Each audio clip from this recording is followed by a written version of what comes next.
یکیش تقلبیه. بذار ببین من خودم میتونم خودت تشخیص بدی، اول تست کن. چون زیرش شکر داره، من اگه باشم مثلا میگم که چون شکر داره این تقلبیه. درست گفتم؟ نه. درست نگفتم؟ این تقلبی بود؟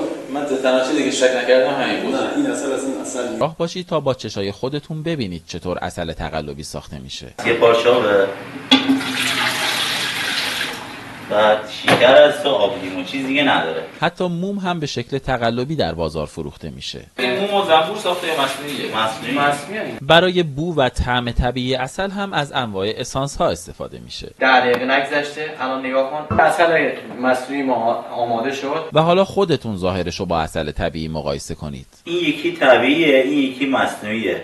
این با شکر و کمترین هزینه. قشنگ موم رو فرش می‌کنید. خیلی از دستفروش‌های حاشیه جاده ها همین موم رو داخل کندو میذارن و شما تصور میکنید تولید طبیعی زنبور هست. برای تشخیص عسل طبیعی باید 11 آزمایش مختلف با صرف ساعت‌ها زمان انجام بشه. تنها راه تشخیص عسل از طبیعی بودن یا غیر طبیعی بودن آزمایشایی که تو آزمایشگاه معتبر انجام میشه. با اینکه خودتون این کارا هستید نمیتونید عسل مصنوعی و طبیعی تشخیص بدید. نه.